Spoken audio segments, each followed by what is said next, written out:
Good evening. This is Tom Alexander. It is Sunday, April 13th. It is about 8:47 p.m. Eastern Time in the U.S. This is the weekend report that I put out every weekend. Uh, Reminder, if you want to get the PDF for this report, if you want to see other reports, you can go to alexandertrading.com. Here I will show that. So you will go here. Let me show the screen. Where am I? Here we go. Okay, so go to alexandertrading.com. Here, click on weekly update, and you will get. Now, I don't have this one published yet, but it will be up by the time you get this. And you can go back and you can look at other updates that I've done weekly over the past couple of years, and you can see the charts. But the charts that I'll show you tonight, as I do every Sunday night, are on the website if you would like to see them there. You can also you can download the PDF that has the charts in it. So let's get into it a little bit now.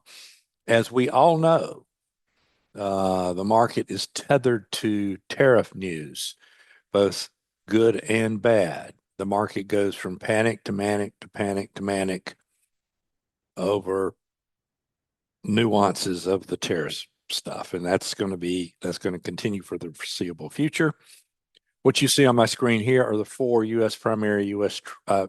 primary U.S. trading indices: the futures contracts, the ES, the NQ, the RTY Russell future, and the YM. We have a gap up in early Sunday evening trade, pretty narrow range so far in early Sunday evening trade. And I'm going to show you now the levels for the market, the cash levels. The cash levels are more important. Okay, I pull this up. This happens to be 10-day average true range. This is the greatest 10-day average true range that I can find going back many, many years, greater than 2020.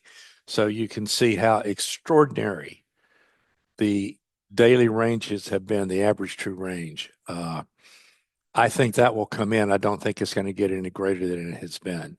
Now, the levels you see on this chart are the critical levels. I don't know which way this thing is going to go, but your inflection points are these levels, and it would be Thursday's low, and then below Thursday's low, it's sort of a guess, but from an auction market perspective, it would be the spike low that we made on the 7th. To the upside, you have this range in here that includes Wednesday's spike high, and then that would be into this gap. It's just below, and then the next level up would be near the 200-day moving average. But here are your levels. If the market gets up into these levels, we want to be taking a look at the internals. We want to take a look at the short-term pivot pattern. Is the market making higher highs and higher lows? Is the market making lower lows, lower highs? Those are all important things from a trading perspective. The equal weight S&P, this is the ETF of the equal weight S&P. Here are the levels there. It's lagging a little bit, which is sort of interesting. Here's the NDX.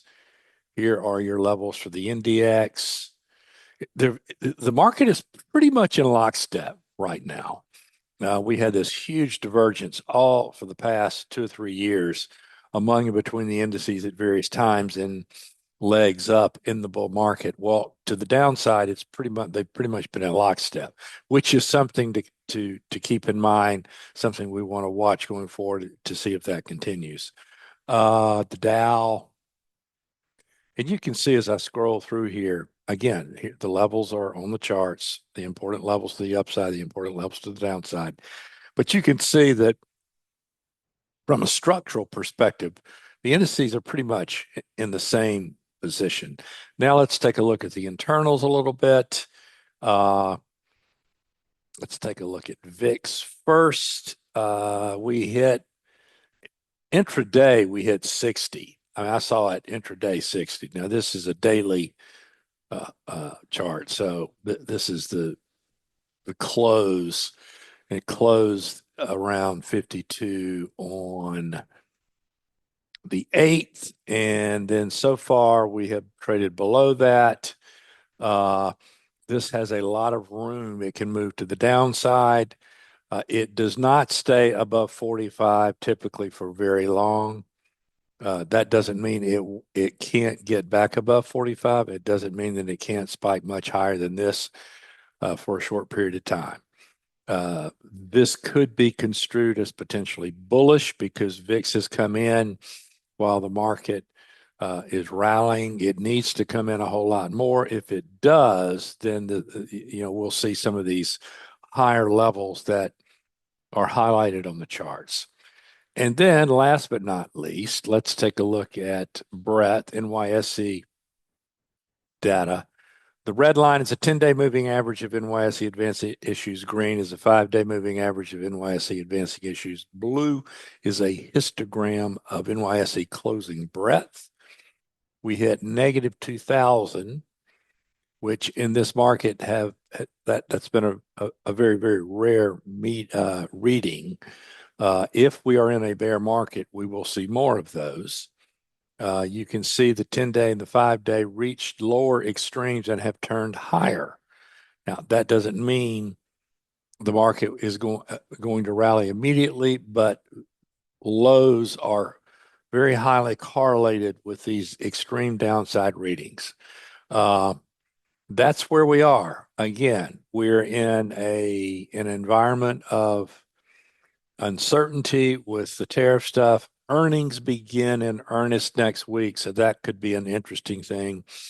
But if you will go back and look at previous reports that you have access to, and again, that's free stuff. You can go to the website, click on weekly report. You can go back and click going back a couple of years. If you want to see the effectiveness and validity of the levels that I post on here, and they're auction market levels or levels determined by the market itself. There's no magic involved. Go back and look. You can see for yourself the importance of these levels that are inflection points and that are levels from where the market generally moves very sharply away from one way or the other, either through them very sharply or in the opposite direction very sharply. So that's it for this evening. I hope you found value in this. If so, I would very much appreciate it if you would subscribe to the channel, like the video. If you have comments, I'm happy to hear what you have to say. I'll always respond to any questions, you guys. Enjoy your week. I'll be in touch again very soon.